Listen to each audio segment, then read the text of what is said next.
hello everyone. Good afternoon, and a very warm welcome to everyone on our 10th episode of Thought Leadership Series. We do this every last Thursday of the month.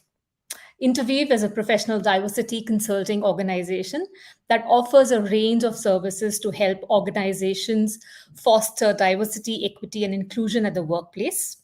Interweave's services include a suite of offering in POSH, DEI consulting, audits, women leadership programs offered in form of training, e-learning, art, and theater. You can reach out to us at mira@interweave.in or visit our website www.interweave.in to reach out to us for any of our offerings or any other information that you would need. We are conducting a webinar on conducting effective investigation. This is on 17th of August, 2 to 4 p.m. More details are available on our LinkedIn page. If you're someone who are passionate about POSH or DEI, we also have interesting opportunities to be part of the Interweave team. More details again available on our LinkedIn page, or you can reach out to us at mira@interweave.in. Before we get on to today's session, two important things. There is a CC, which is a closed caption available on all the three platforms that you're watching this. You can enable or disable them as per your need. And second, please type in your questions in the comment box and we will take it on from there. Today's session is on mental health and well-being at the workplace. And I have my colleague Ayan from Interweave who's going to host this. Over to you, Ayan. Hi, good afternoon. Thank you, Mitch, for that. And thank you, everyone, for joining in. I hope this next 1 hour we get to learn a lot about mental health and the well being at the workplace. So, my name is Ayan Rao, and I represent Interweave Consulting Private Limited. Interweave is an inclusion consulting company working in the space of creating and sustaining inclusive and equitable workplaces. In the session today, we will talk about why organizations must prioritize mental health and well being of employees and key pointers to start and sustain this initiative. So, joining me in this conversation today is Richa Vashishta and Nikita Doshi. So, Richa Vashishta is an integrative psychologist offering mental health support for over 9 years. Richa's diverse perspective in her work stems from her master's degree in clinical psychology and experience working in both private and public sector. So, please welcome Richa. And now we have Nikita Doshi, who is an HR professional with 11 years of work experience in Comp and Ben, learning and talent development, and policy compliance. She is also an NHRD volunteer, a mental well-being ambassador, a Hogan certified coach, and also been actively contributing towards NHRDN Mind Matters program for the last 3 years. So before we start the session, just a couple of pointers. So the recording of the session will be available on all three platforms, and also we'll make this an engaging session. So if you have any thoughts, any questions, please share it in the chat option, and we'll definitely take it up towards the end. So with that, let's begin this session. Welcome, Nikita and Richa. I'm excited to have this conversation on this very important topic with both of you. So let's start with Nikita. So this question is to you. When it comes to D&I, we often hear conversations about women, LGBTQ, PWD, and so on. And mental wellness initiatives was mostly focused on providing stress buster activities like pool table at the cafeteria, spa coupons, counselor visits, and occasional talks on mental wellness. Do you see a shift in that in the recent years where there are deeper conversations about mental illness and creating awareness about it? First of all, thank you, Ayan, and thanks, Mitch, for having me in this panel. Really looking forward to this conversation and also learning on this topic, which I'm very, very passionate about. So, I would like to start by saying that let's address it as mental well being and not mental illness. And how WHO defines mental health or mental well being is a state of well being in which a person realizes his or own abilities and can cope up with normal stresses of life and can work productively and can also contribute to the community. So it can happen to anyone. Mental well-being challenges, so it's something that everyone's talking about because it also impacts the economy. There has been another estimate again by WHO that India will have a staggering $1 trillion loss from the mental health challenges between 2012 and 2030. So that talks about all the importance of having this conversation today. And definitely there has been a shift. We have seen that in the last 3 years, and it got accelerated because of the lockdown, because of COVID. Having been very closely associated with the NHRD and Mind Matters movement, I've seen organizations reaching out, willing to make that difference in their mental well-being agenda. So there has been a lot of conversation about it, but a lot more needs to be done as well. So to answer your question, yes, there has been a shift.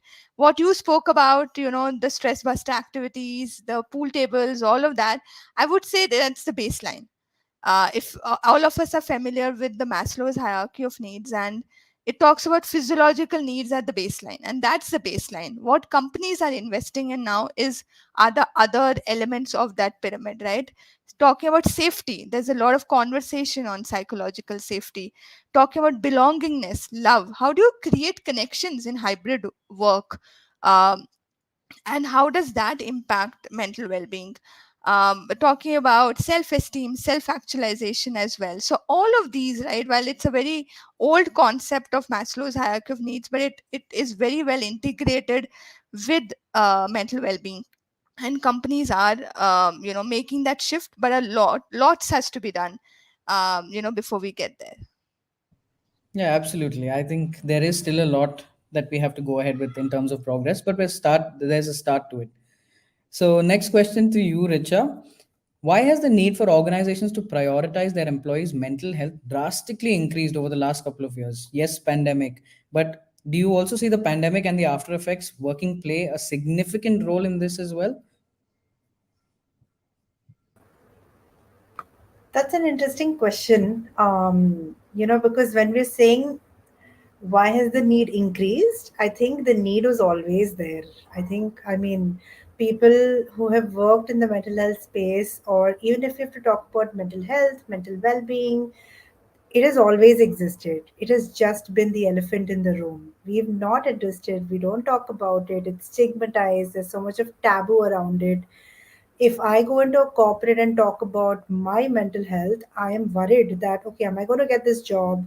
What's my manager going to think about me? So, these are things, when I'm sharing this, it's coming from a very client perspective, things that I know people have shared with me. So, the need has always been there.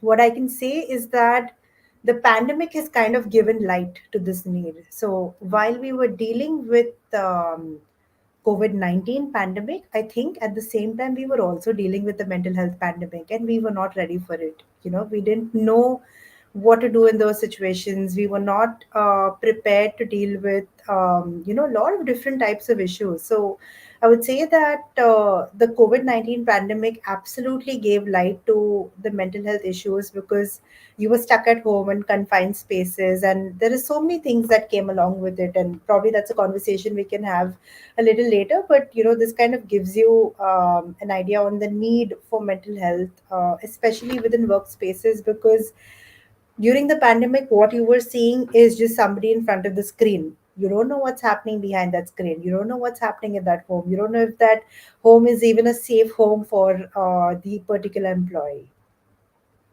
Yeah, absolutely. And also, what are the kinds of issues that, you're currently seeing as a therapist? Are there any specific ones, especially in the DEI space, that you've seen?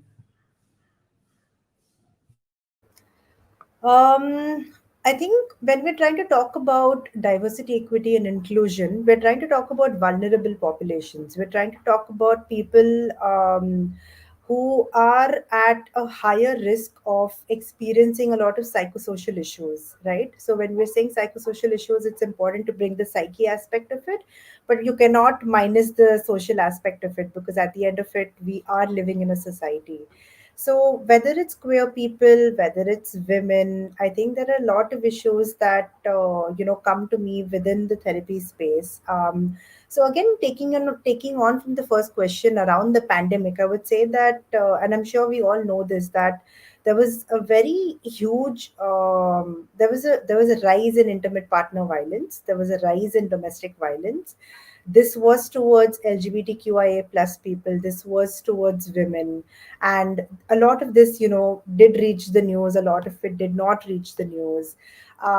There is so much of grief and loss that people were experiencing, people are still experiencing. We don't realize the after effects of pandemic, and how people are still losing their lives, and how that is causing a lot of grief within people.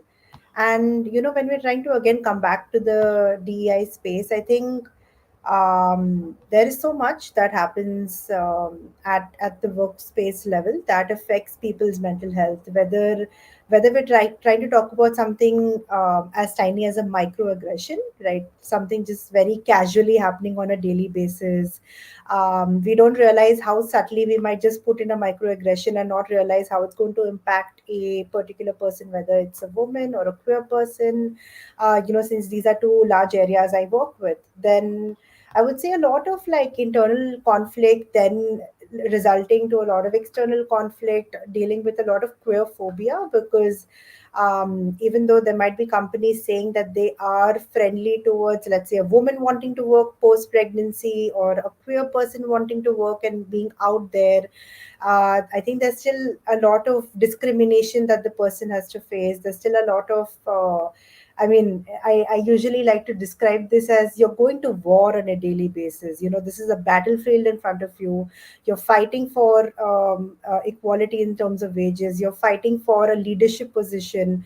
You're fighting for basic rights. And you don't expect that to happen in the century or age we are in, but it's still happening, if I can put it subtly. Yeah. That's well put. And I think it's important that I'm glad that the pandemic has accelerated this and has brought it into limelight. So I'm glad that we're having this conversation on mental health and well-being. So next question towards Nikita. What are some of the well-being initiatives that are being done in the corporate space right now to help address employees' mental health and well-being? Yeah. Well-being is such a broad and deep topic, and corporates look at it holistically. So there's physical well-being, emotional well-being, mental well-being, social well-being, financial well-being. So corporates look at each of these elements, but what I have seen is the focus on the mental and emotional well-being has increased. Earlier, till few years back, the focus was more on the physical well-being, and now the focus has increased on the emotional side of it and the physical side of it. Some of the initiatives, and Richa brought up this point on stigma. I think stigma is a deep topic, and it will take its time, because as a society, we also have to evolve. It's just not corporates. It is interlinked with society. So the initiatives I would like to classify in different buckets. The first one being awareness. Um, Talking about it, sharing stories. I think stories and storytelling has a great power. Nothing works better than story. So if we share our stories, and I'm sure every person has their own mental well-being story, there's not a single person who does not have it. So the more we share it, the more we share our vulnerabilities, the more we share our failures, the more we normalize conversations around it. So um, that's where we need to get to. But like Richa was also mentioning, people are apprehensive to share stories. What if it will impact my career? What will my family think about it? We have made a shift with, and a lot of celebrities and known figures also talking about their challenges, be it Shaheen Bhatt, Deepika Padukone, a lot of people talking about it. But we need more voices, and we need voices, not just the famous voices, but voices in the corporate space, everywhere. So awareness, leaders as well, right? Leaders in the company sharing their vulnerabilities. So if leaders share their vulnerabilities, their stories, the people also have the courage to speak up and to share, talk about their issues. So there is a lot that we can do, and the more we talk about it, the better it becomes. So that's the awareness piece, awareness about it, sharing stories, also talking and letting people know about the various elements of mental health. The second bucket I would like to talk about that the corporates are focusing on is enablement. One is awareness. That means, okay, fine, I know there's awareness about the topic, but second is, okay, can we have some training programs around it, and training programs for everyone, training programs for people like individuals, so they know if they are going through some challenges, what are those things that they need to do? A lot of times people don't know what to do. They don't even have a support system to speak up to. So letting people know, and I've had conversations with people who said, we don't know what to do. Is it okay to seek up support? Is it okay to tell this? People have, it may seem basic to us, but it's not basic. um, Also, managers and leaders, do they know how to respond to a conversation when a person reaches out to them? A lot of people don't. They struggle. um, People, if often say, okay, think positively, things will get fine, but that's not what the person wants to hear, right?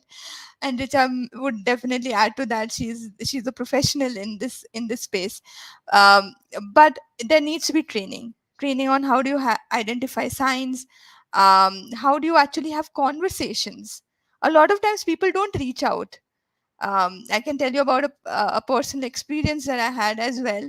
A lot of and I was going through an exigency, and a lot of people later told me, we didn't reach out because we did not know, that if we can reach out to you or not, or how will you take it.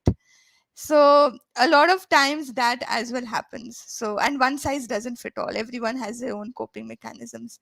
So the element of empathy and sensitivity is something which every person needs to have. They can, it could be a peer, it could be a manager, it could be a leader. And that's where companies are having these first responder programs as well, where they're training people uh, to address these challenges, their own in-house people, because still there is a stigma to speak to a counselor. So they become the intermediary between the counselor and the individual.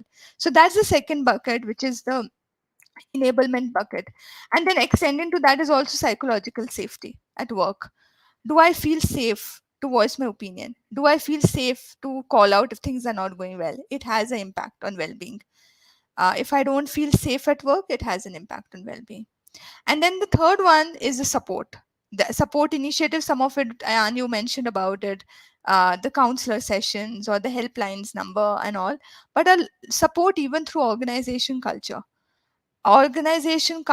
can be the biggest support system and can be a great reassuring factor for a person who's going through a mental well-being challenge. So policies around that are also something that companies are talking about. And a lot of work around policies, cultures, leadership. How can leaders be a catalyst in this? So a lot of this can actually help in support. So I would say in these three buckets, to summarize: awareness, enablement, and support. Yeah, absolutely. As you said, I think first and foremost, I think it starts from the top hierarchy, because when they see their own leaders, taking up that initiative and going forward and say and talking about it with a very open and a sensitive mindset, I think that will actually cause the pyramid effect and will make things change. That for sure. And also sensitization, and also bringing in more safe spaces around employees is what is going to definitely help. But as you mentioned the three buckets, another question that comes to mind is some of what do you think are some of the explicit roadblocks or challenges that you see in rolling out such initiatives, and also how can it be made a sustainable one instead of just like a okay, tick in the box, I'm done kind. Yeah, yeah. And that's a great question. And we can have this question only for the entire 1 hour, but I'll keep it short. I would call out two key roadblocks or challenges. One is that what we spoke about, stigma, the entire element of stigma, right? There's a huge stigma, and that's because we are taught early in life to keep our emotions to ourselves. We are taught that negative emotions have no place in the society, right? If I talk about that today, I'm having a bad day, I'm very unhappy, it means that it means I'm weak. It's not a sign of strength. And still, so Shaheen Bhatt had written this book, I've Never Been Unhappier, and I was having a fireside chat with her. And she mentioned about this exact thing, that unhappier, right? The book title only talks about that. We're only talking about the happy and the good emotions. What about the unhappy emotions, because there's a lot of stigma around it, right? People don't want to talk about it. People don't have courage to speak up. If it's a physical health issue, it's okay, but if it's a mental health issue, people don't want to. So we have a long way to normalize emotions, the sad emotions, the emotions, okay, I'm not having a good day today. And also to normalize therapy, right? People have this big stigma, no, I do not want to go to a counselor. But the fact is, I think each one of us need therapy, right? And it's good. Talk therapy is, I think, is the best form, and everyone should have a therapist, and everyone should have conversations around it. But uh, we've made a shift, but still there is a stigma around it. And I think that is one thing, even in the corporate space, how do we address the stigma? How do we how do we enable our people so that they feel comfortable in reaching out? We normalize conversations around it so that people don't bottle it up inside. A lot of times people don't have anyone to speak about. And how can organizations then become a catalyst in this space? So I think that is one. The other one to talk about is the work structure itself, right? So no matter, and I spoke about the three buckets: awareness, enablement, and support. The difference happens when well-being is in the flow of work, right? Well-being has to be in the flow of work. It can't be isolated. It has to be integrated. So a lot of sometimes the challenges happens because at the ground level, people feel overwhelmed, people feel stressed, and when there is a deliverable, an urgent deliverable, they have to deliver it, right? That takes priority over well-being. um, in fact, just last week, and this is a very interesting survey, and people who are listening can just google it and read more about it, since we can't go deep. There's this Deloitte well-being survey of 2023, and they mentioned, while 84% say that improving their well-being is the top priority, even more important than advancing their career, but 80% are facing obstacles, and most of these obstacles center around work. And be it a heavy workload, a stressful job, long working hours, all of these. And 74% people said they find they struggle to take time off or disconnect from work. They struggle with taking the vacations or micro breaks during the day, right? So and a lot of people, 60% of the people said they may even quit a job to pursue an organization that supports their well-being. So companies that have truly integrated well-being and work, creating those micro moments, creating those spaces, will see the maximum productivity. That's where the true difference will happen, and that's where the differentiator of the companies are we empowering managers to support well-being? Managers on the ground check in with their people, that how many managers and leaders check that, okay, how is my team doing today with respect to their well-being? Are they taking the vacation, nudging them to take vacations? Also modeling healthy behavior, or are they also staying up late in the night to finish work? So empowering managers and leaders also being accountable um, is something that will really really help. And one of the ideas that I've been thinking for a very long time, and I don't know how this would happen, is, can leaders be made accountable for well-being as part of their performance reviews? Can there be well-being integrators as part of their performance reviews? And I do not have an answer, yes or no, how that would happen, but that would actually add accountability, and that's when leaders, being a catalyst, can actually model healthy behavior. So work is well-being in the flow of work, and stigma, I think these two definitely have to be addressed. Okay, yeah. No, definitely. I think that should be the ones that first are, the ignitions towards making improvements. So, next question is towards Richa. What can we do as colleagues to support the well-being of our colleagues? Very interesting question. Because I know a lot of, I know the things that we say. So let's just take this as an example.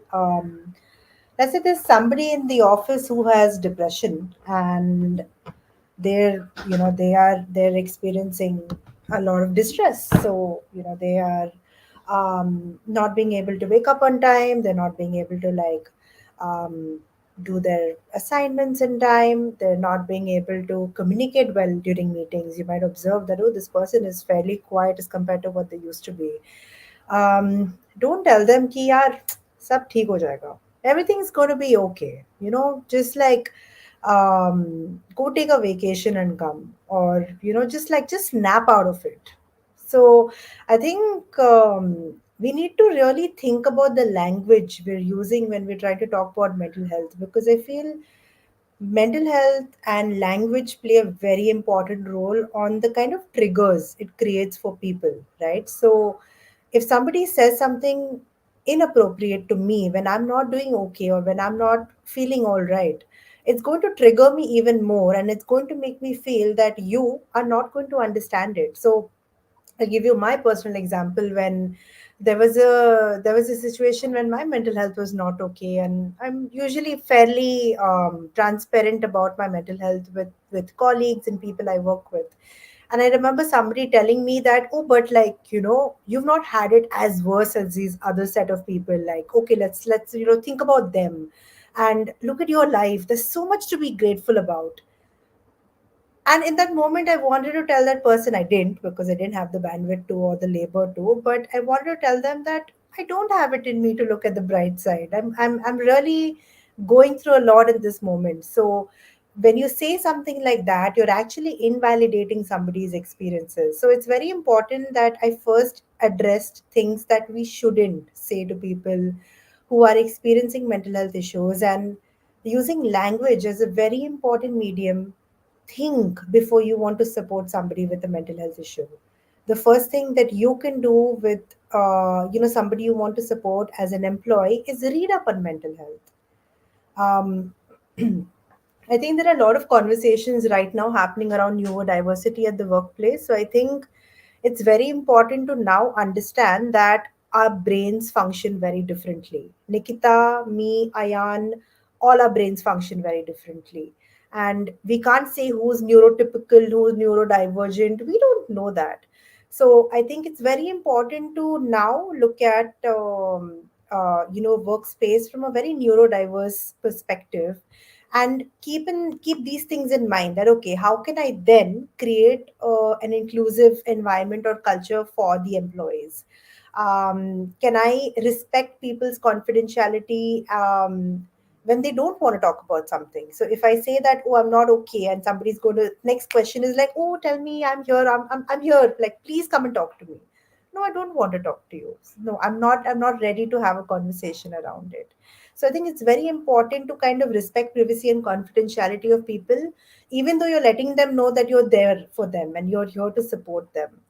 Um, I think being non-judgmental is very important. So I remember Nikita was talking about empathy. So I feel like empathy, being non-judgmental towards people and their issues is very important, because again, going back to my previous point, I will always be scared to disclose my mental health status if I'm joining a new company, because I don't know if it's going to be safe, if they're going to understand what I'm going through, if they're going to give me a job after I talk about my mental health to them, right? I feel flexibility is very important as a concept right now, especially after the pandemic. Is flexibility in terms of how we're working, whether it's remote working, whether it's on site working, the kind of hours that you're putting into work, because the pandemic has totally told us कि आप कहीं से भी काम कर सकते हो. You can work from home. You can sometimes skip those long meetings and just do it over an email, because sometimes, or most times, for people with mental health issues, this is a lot of bandwidth to deal with on a daily basis. So if I'm working in a company and they're flexible in terms of our working hours, in terms of like a hybrid model, I think these things definitely help neurodivergent people. It helps them in terms of their sensory movements. It can help in so many different aspects as well. um, Last thing that I would, you know, have to say about this point is, let's lead by example. Again, taking from what Nikita was saying, keeping leadership in mind. As a leader, can you lead by example? Can you also openly, candidly talk about your own mental health? Because it's not possible you don't have mental health issues. Everybody has mental health issues, right? So if there are people who don't, who say they don't have mental health issues, they've not reflected well enough on it yet. So I feel that if we can lead by example, be a little more candid about our experiences, then somebody in the team who's not feeling okay, who's experiencing distress, will feel that, okay, this person gets it. Maybe I can talk to them about it. Thank you so much for that. I think language is very critical in terms of when approaching a colleague who has mental health. When they're low on mental health, and it's absolutely important because how they are able to comprehend, how we are able to comprehend, and reciprocate in terms of that is very important. So on those notes, we have a couple of questions coming in, but we will take them towards the end. So the next question is towards Nikita. How can organizations leverage the use of technology and AI platforms to provide more accessible resources and support on mental health to employees? Yeah, this is an interesting question, Ayan, and I want to give both sides of it. So while tech is an enabler, but overuse of tech can also be affect well-being as well. So it's both. So yes, it definitely from an enablement standpoint, there are lots and lots of resources available online. There are self-assessments, and a lot of organizations also have that. It could be, just a mental well-being assessment or anxiety assessment or anything, any assessments. There are also online counseling available thanks to tech. You don't need to visit a counselor face to face. You can have it online as well, so you can reach out to any person you want. And that's the biggest advantage, I think. Accessibility to resources, accessibility to counselors, all of this. The movement I've been part of since the beginning for NHRD Mind Matters, all everything has been online because we started this in the pandemic time in 2020. And till date we've had everything online. So yes, it's definitely an enabler. And also with respect to personalization, thanks to AI, thanks to all of that, you can personalize, basis what you are, the challenges an individual is facing. Resources can be personalized. A lot of personalization and customization can happen. However, I also want to mention that overuse of tech and digital also has an impact on well-being. And nowadays there's a lot of talk about digital detox, and how too much of mobile screens and screen time is actually leading to a lot of loneliness. And this entire remote work as well, it if we are only in front of our screens, it does create that level of loneliness, because people want in-person connections, and hence you need. And that's why organizations are approaching it through the hybrid way. So while you're working remote, you're also coming in office, sometimes for a team event, or to meet team members, because that's important. Those in-person connections are very, very important. So in the world of chat GPT, and we're all talking about chat GPT, let's not forget the in-person chats, right? And yeah, I read this somewhere that you should also have, and these are very interesting acronyms, and I'm going to read out verbatim. APR, which is appreciation. Let's not forget to appreciate and ourselves first, self-love, and also others. um, Chat idea, which is brainstorming, collaborating with team members. Chat GOI, just guidance from people and reaching out to people. um, and chat NIP, nothing in particular, and that's my favorite, right? Having random conversations without any agenda. So let's, in the world of AI, let's not forget the in person, the one is to one connect and conversation. I think conversations are the biggest healer for any person who's going through it. And even if a person is not going through it, it helps the person feel good. We look forward to that. So yes, tech is a great enabler, but also it needs to be balanced with in person connections. Yeah, absolutely. So now we'll shift, the gear a little bit, and we're, looking at a lot more underrepresented groups. So the question towards Richa is, what kind of challenges do you think, underrepresented groups especially the LGBTQ community, PWD employees face when it comes to accessing mental health, and how can they navigate through these barriers moreover? I think that's a very important question. Thank you for asking. Um, So the first thing that comes to my mind when we think about accessing mental health care in a country like India, where the systems do not really offer a lot of financial support and a lot of financial programs, and that's where inaccessibility becomes a big issue because not everybody can afford mental health care, right? Like at this point, we're talking about mental health care as a privilege, unless you're a part of a company and your company is sponsoring your the mental health initiative. But if you're on your own and you don't have that kind of money, then who do you go to or what do you do? So I feel like inaccessibility in terms of our financial systems is a very huge one here.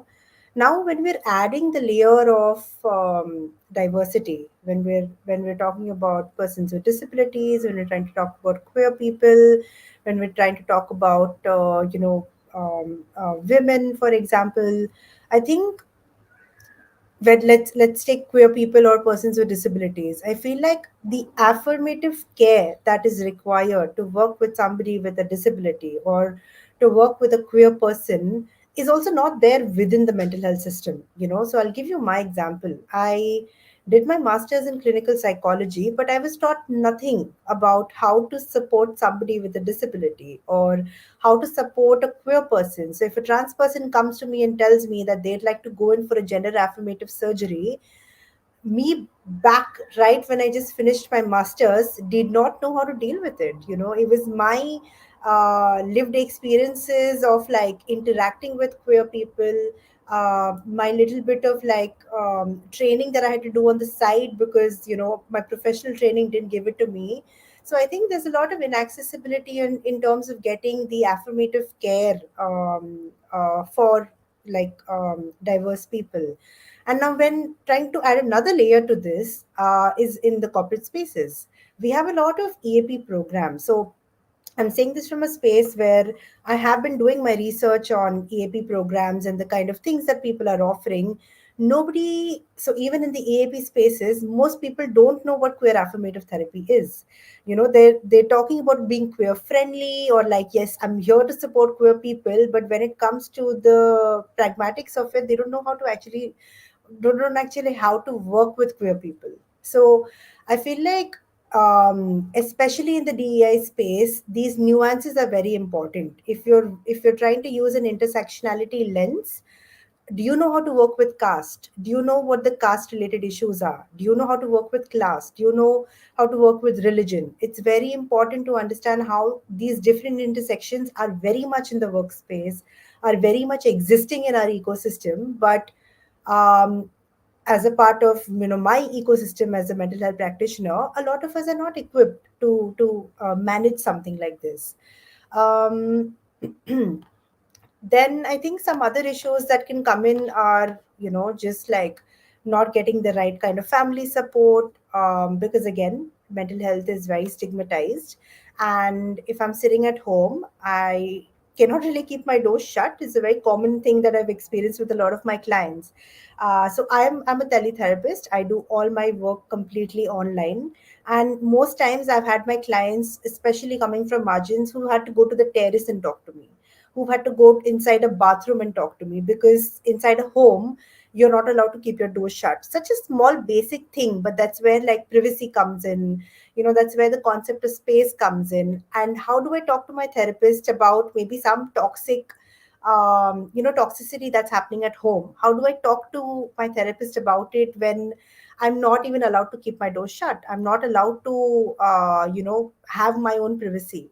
And again, in the Indian culture, it takes a lot of time to be able to have the agency for a person to be able to be their own selves. So these are some issues when we're trying to talk about queer people, PWD, women, people on the margins. I feel religion is also important to bring in here. Caste is important to bring in here. Class is important to bring in here, because again we feel like mental health is only for the rich. I mean, yes, it's a privilege because only the rich can afford it at this point, but it's not. Everybody requires mental health support, or everybody requires mental health help.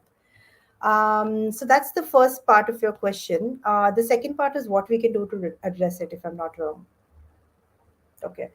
Yes. Um, I think when we're trying to look at corporate spaces, and this is something that I've been personally trying to do, is relook at EAP programs, relook at EAP programs from a diverse perspective, right? So, getting in somebody to take care of employee wellness, relook at it, check if they're queer affirmative, check if they can work with people with disabilities, check with if they have the amount of work to work on caste related issues, right? So as a therapist who has done some amount of work in this space, I know what I can take and what I cannot take, right? So we have those ethos, we have the ethicals to say that, okay, this is not something that I can take up as a client or as a case. This is something that I can take up.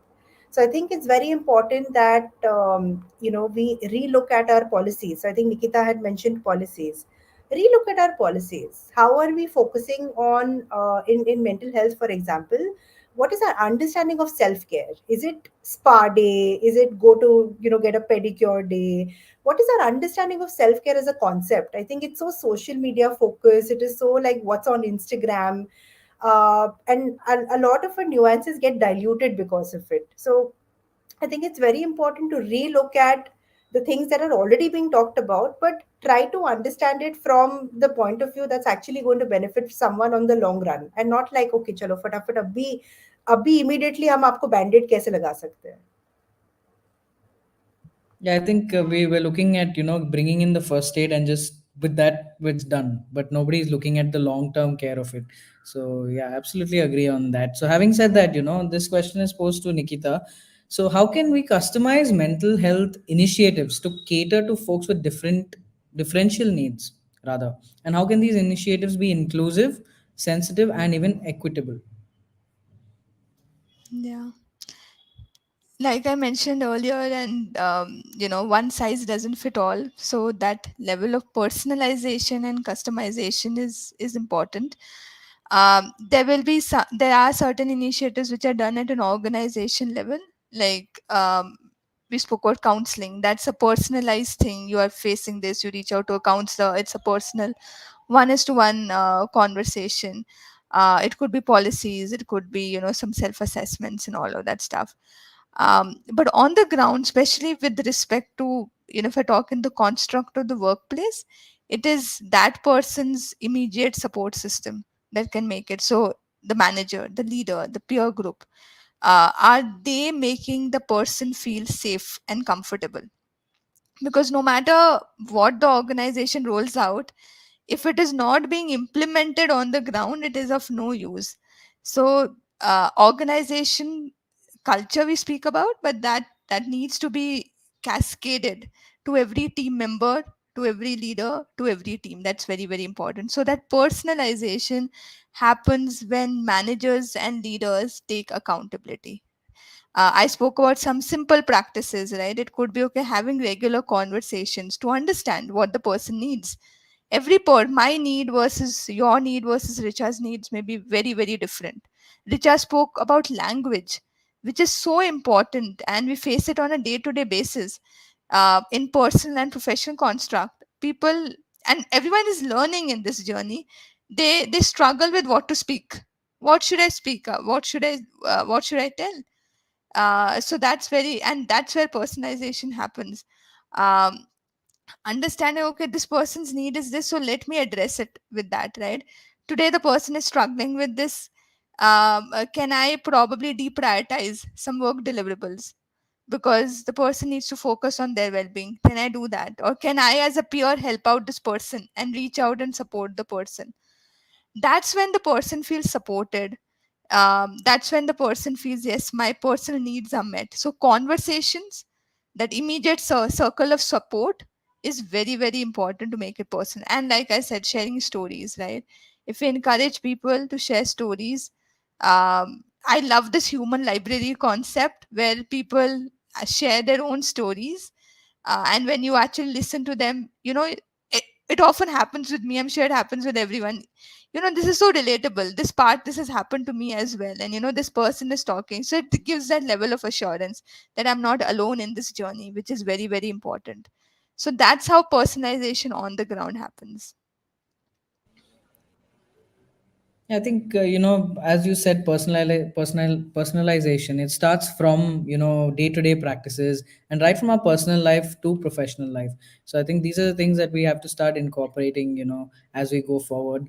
So before we finish with our last question, we'll open our questions up to the audience now. So we have a couple of questions come in. So one question being advice for people managers to discern genuine mental issues. How would So you I think. describe discern? And then recognize. How can a people manager recognize mental health? Richard, do you want to pick that up? That how can people managers identify?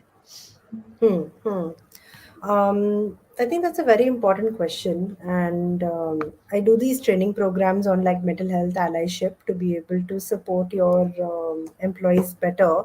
And what we try to cover in that is how can you be better at just understanding mental health as a concept. So before you engage in conversation with somebody and take in all the labor from them, can you do your own bit of research? Can you like, so we listen, we have the internet, so like Google has access to everything, and even though there might be a lot of incorrect things, there are also a lot of correct things on the internet. So can we pick the right websites? Can we read up on mental health? Can we understand what mental health issues look like? What does depression mean? What does anxiety mean? How can I support somebody with like either depression or anxiety? So when we talk about how to support somebody better, um, offering a safe space to somebody is a very huge aspect here. Now, safety is a very tricky concept. And when we say offering a safe space, it's easier said than done. But in this context, what I think I could take Nikita's point around psychological safety. So I think if somebody is trying to talk to me about their mental health issue, instead of giving them advice or telling them, Acha, you know what, you do this, or like, I'm your manager, so let me tell you what to do. No. Create a space for them to be able to just express what they're going through. Just be the sounding board. You're not a therapist, so you can't do more than that anyway. So just be the sounding board and just listen to what they're trying to say. Actively listening. Now, when I'm saying actively listening, a very common soft skill that we expect ourselves to have. But let me tell you where I'm coming from. I think it's very important to understand what are our understandings of mental health. So, when somebody is sharing something about themselves, are we seeing it from their perspective or our perspective? Very important thing to keep in mind. So, if you're seeing things from our perspective, we're never going to get their perspective. So, for that moment, let's just stop our assumptions or our perceptions or our perspectives of how we're looking at things, and let's just actively listen to what they're trying to tell us, right? Um, of course, I think Nikita and Ayan, you also mentioned psychological first aid as something that leaders can definitely take up to support their employees better. But small things to notice: an employee that was otherwise very chatty, very cheerful, is suddenly you notice a mood shift in them. If you notice a mood shift only one day, that's okay. You don't have to intrude and you don't have to bother. But if you notice that this mood shift has been there for a few weeks, check in on them. Don't expect them to come and talk to you about it, because it takes a lot. It takes a lot to go to somebody and talk about my mental health. We have this entire narration that my chat is open for you. You can come and talk to me anytime. No, I can't. It's very difficult for me to come and talk to you anytime. So, if you as a leader can do that, go and check in on your colleagues, check in on your employees. Try to observe these things that, okay, are there mood changes? Is there too much absenteeism, right? If that's happening, can I just understand what's the reason behind it? Are they struggling with something that they're not able to talk to me about? So I'm going to stop here so that Nikita can take off on some points as well. No, I think some great points, Richa. And I was smiling because when you said don't give advice, I think people love to speak. They just wait for a moment, and what the person sometimes needs is not a solution. The person just wants to be heard.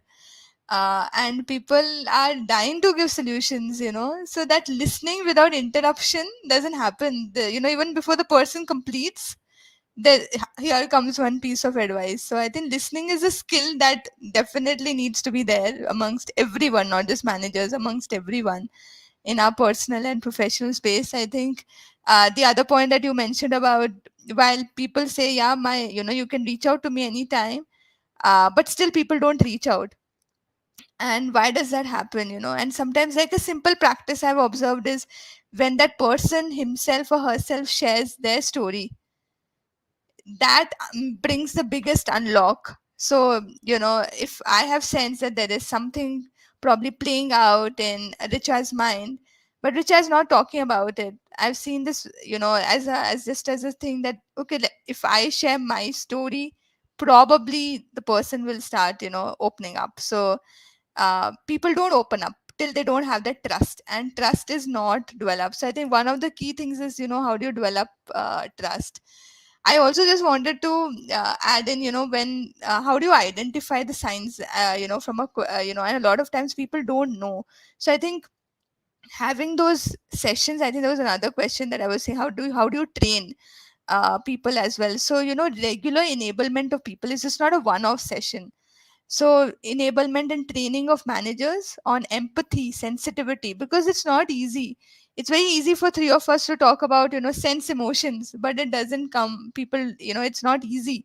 And we all learn in this process. So I think training, and also, having some sort of role plays, making people actually do role plays, with some dummy situations, so that they know how do you actually respond. That's when they realize, okay, I probably did not say the right thing, or probably, that actually helps. And just from a, sign perspective as well, sometimes just simple signs um are missed. It could be just losing interest in work. It could be work deliverables not being met. It could be avoiding people, withdrawing from social situations. It could be not doing their favorite hobby or what they used to enjoy doing, right? Or just getting constantly irritable and angry, which was not their actual nature. Sometimes those things are also good signs. And the key is to identify and speak to the person if the person doesn't reach out at initial stages. Because often what happens, people just keep bottling up, and when it reaches an extremely at the it's the person is full, has reached a saturation limit, that's when then the person seeks help. So the intent of the person should be, okay, can I help, can I intervene at the first one or two, 2 3 stages itself, rather than waiting till the last stage. So I think these are signs to watch out for. And I think uh, there are tips, but we can speak, but I think actual implementation, only when it happens, people would benefit from it. Okay, so the next question is from okay, there's no users.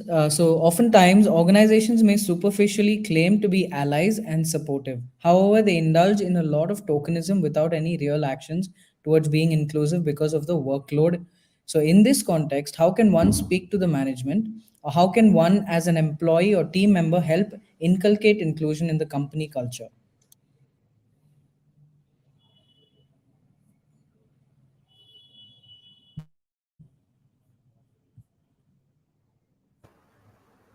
Okay, I can take this. Yeah, this is a very tricky one.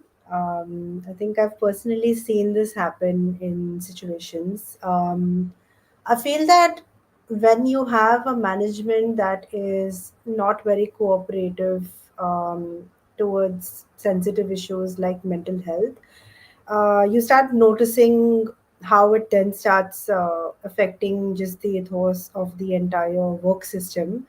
And even though as a company you might not be able to change the system, you might not be able to do something about it, maybe what I would suggest, because this is something that I do with my clients on a day-to-day basis. So what this person is mentioning here is something that I deal with on a day-to-day basis. That, oh, my boss does not support me, or like, my company doesn't care about mental health, or that, my company this, my company that.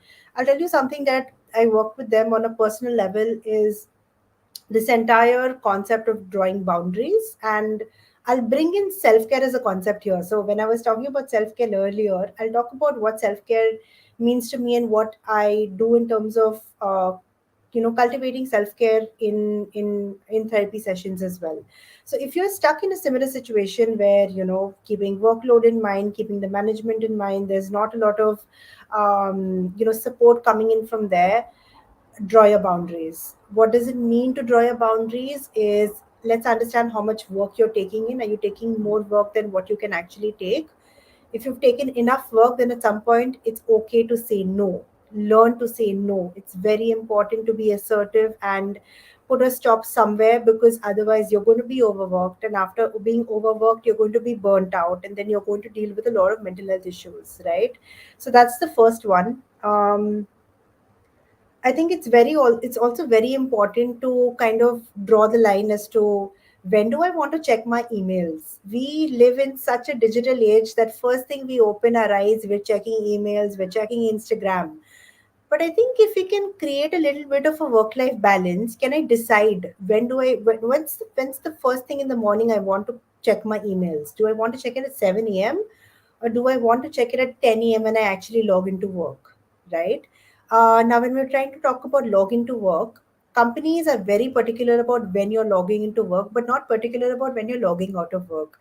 So I think then the onus lies on the employee as to when you're logging out of work, because every day, if you're going to give 5 extra hours, 6 extra hours, then your work life balance is absolutely gone for a toss. And when work is supposed to be one aspect of your life, it becomes your entire life and you have no time for anything else. So I think doing a little bit of self reflection, keeping these things in mind, you can try to tackle this situation on an individual level, but I'm not sure on a company level, because that takes a lot more than one person to do.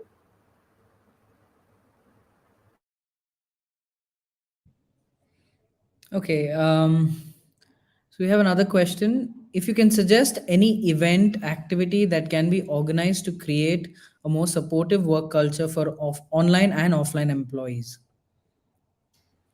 Okay, I can pick that up. I would want to say there's not a single event.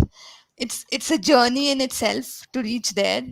No single event or activity or thing uh, actually creates that level of culture. It helps the organization also to create mental well-being friendly culture. So it's a journey itself, and companies that are doing great in this space, and there are lots and lots of companies, they've been doing this for many years now. It's not that they did one day event focusing on this, or they had this one benefit, or they're looking at it holistically and across all those elements that we spoke about, be it awareness, be it enablement, be it support systems, be it culture, be it leaders normalizing conversations, be it sharing stories, and at the end of it, how are they actually integrating? And I want to repeat the entire element of well-being in the flow of work. That's where it matters. How are people able to create those micro moments where they can focus on their well-being during the day, having routines before the workday starts, after the workday ends, having that level of support and trust and psychological safety in the organizations. Um, that's when a person, so one, it's not a one event, one off exercise. It has to be done for many many years. And both Richa and I spoke about the topic of stigma will never get be done. I think we have many many years to go before we can actually solve for that, and lots of conversations, not just at workplace, in every sphere of life. So yeah, that's what I'd say. If I can add one thing here, additionally to what Nikita said, this is something that I suggest a lot of leaders to do. Is you meet with your team on like a weekly basis, on a bi-weekly basis, where your full team comes together. if you want to include or inculcate mental health as an aspect, as a part of your entire leadership skill, you all can do a little bit of a weekly check-in with each other, right? Just maybe that's a very small activity that you could just insert into your daily lives. Just do a weekly mental health check-in, asking ourselves, how are we feeling? Is there anything that we'd like to share with the group? Is there anything that has been distressing for us? Is there anything that we celebrated in the last week? There are so many things that I can share as cues. Is there any support that we can offer to somebody in the team? These are things that we can do as a weekly check-in with each other on a from a leadership level, and it requires a manager to start something like this, right? And do it on a weekly basis, or do it once in 2 weeks if you feel weekly is too much to do. But you'll start realizing the different things that might come up from these meetings. It'll become such a powerful conversation, and it will become a room where you're creating more room or more inclusion for mental health in that space, for sure. And Richa, I just want to add, when you shared that, this is one thing that with my team members, because even in my company, we do have this practice of weekly connects. One of the questions I deliberately ask my team members is, what's the challenge that you're facing? Because I know no one will come and tell me on my face, okay, that this is the challenge I'm facing. They need to be really nudged. So, I think questions like you mentioned and deliberately asking, okay, what's the challenge that you're facing and how can I support you in this, really helps the person also to open up. So, yeah, so I just wanted to add in. Absolutely. And it's so great to know that you do this. I'm so glad to hear your inputs, because I think, practice can be, the more you practice, it becomes a habit. And I think that also is another way to, pave the way towards good mental health. So, another question we have is, what measures can be taken to address burnout and faster resilience among employees?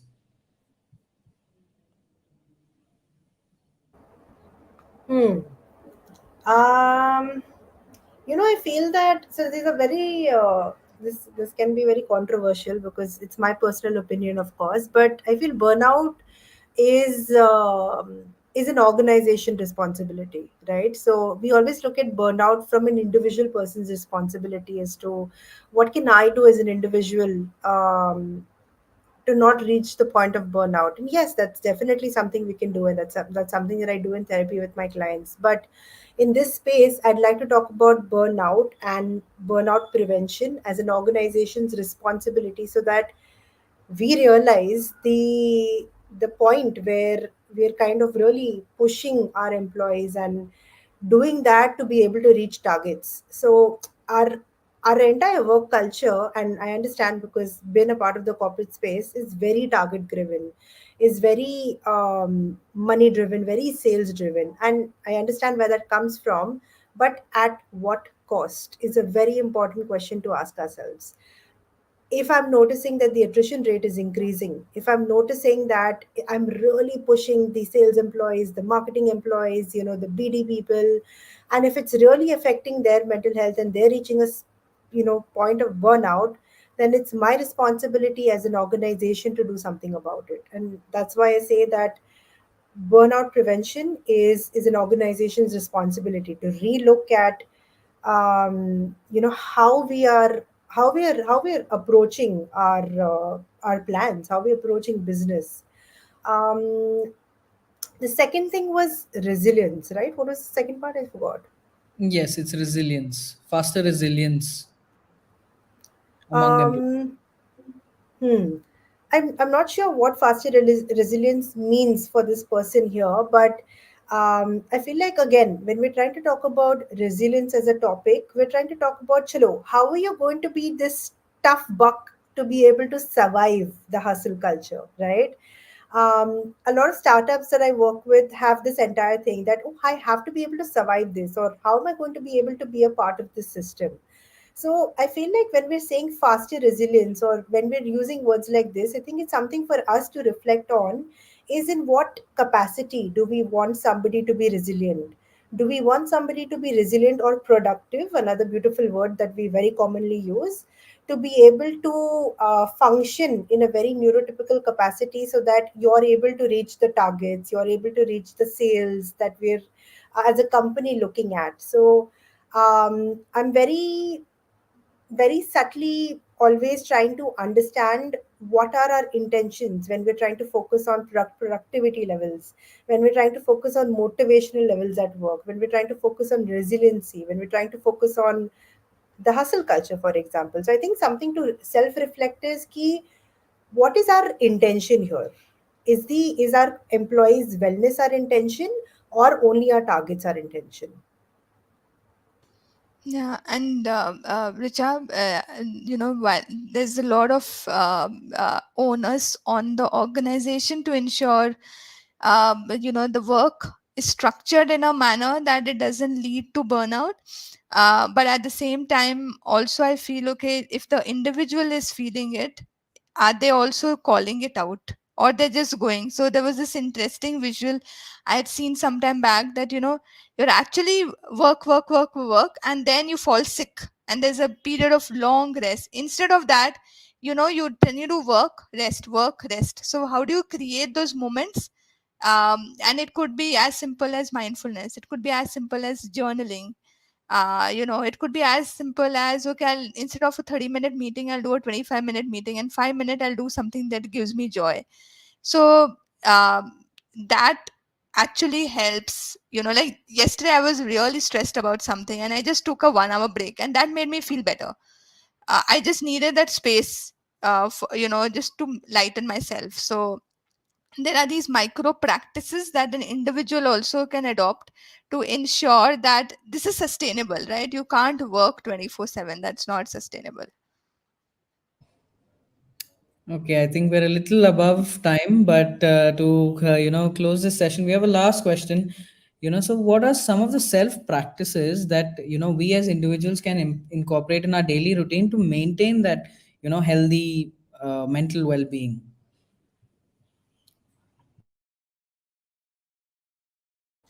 Yeah, so, and I just spoke about, very important to have those micro moments of space in the day. We have to create space for well-being. It can't be that, okay, I'll work for 5 days, and 2 days, Saturday Sunday, is my day when I'll focus, and again 5 days I'll work, and then 2 days, right? That's what happens with most people. But how my Monday and Friday also has those moments throughout the day that give me joy, and each person's those rituals would be different. It could be just picking up the phone and speaking to someone, as simple as that. It could be just going down for a walk, it could be doing yoga, it could be doing mindfulness, it could be just dance, a hobby, whatever gives joy to the person. I feel that should be the self-care ritual for that person, but that needs to be done consistently. A lot of times what happens, including me, it happens that, okay, I'll do it for a few days, and then, okay, there's a lot of work, I can't do it, and then I see my graph going down, right? So that discipline of whatever ritual you choose, even if it's a 10-minute ritual, even if it's a 15-minute ritual, be consistent with it. That's when you will actually see results from it. So choose a ritual, sorry, that gives you joy, and do consistently, and be disciplined about it. If you want, have a accountability partner, that helps. Do it together with someone. The power of connections and power of social, right? You can't do it alone, you need some motivation factor. Join a class or do it with someone. That really works. So I would say that would be the self-care ritual for me. I think, additionally, to add to that, I will go back to my points earlier around drawing boundaries and saying no. I feel like self care is to care for yourself, it is to protect yourself. And one very important way to be able to care for yourself and protect yourself is assertiveness. To be able to say no when you have to be able to draw that boundary when you feel like this is it, I can't take it anymore, I can't do this anymore, right? So in workspaces where a lot of companies or a lot of people have this family culture that we're one big family and we want to support each other, very important to still keep our boundaries in place, very important to still keep the art of saying no in place. And lastly, which we always don't realize, I would say, is that don't wait for a crisis situation to take place in your life to go to therapy. Go to therapy. If you have that thought in your mind that, oh, I'm not sure if I should see a therapist or no, just go. That's a sign. If you're thinking about it, is a sign. So go to therapy, because therapy absolutely will support you in these journeys as well. So these are three things that I would like to say. And Ayan, what is your self-care ritual? You heard from us. What is your self-care ritual? I think my self care ritual is most likely just sitting by myself, giving myself the alone time, because in today's age, not a lot of people can just sit by themselves or enjoy their own company. The silence can be a lot of deafening, but sometimes it is important to reflect, to ask yourself those same questions that you ask others, right? Because things keep changing. So if people can change, so can you. So ask yourself, in retrospect into yourself as to what has changed from the last time you sat down with yourself. So that's what I do quite a lot. I take a lot of breaks to go out by myself, just go out for dinners, or so that is something that really helps me refocus and get my mental health back into place. So those are some of my practices. So I mean, I don't know if it could help someone else, but I think being able to be by yourself is very important as well. So, with that, we come to an end of this session. Thank you so much, Richa. Thank you so much, Nikita, for such an insightful and such a beautiful session. And I think it was very critical and crucial for us to have this conversation. So thank you so much, and thank you to all the viewers for watching. And have a great evening ahead. And thank you so much. Please take care of your mental health. And we'll see you next month for the thought leadership session. Take care. Bye bye. Thank you. Thanks, everyone. Thank you.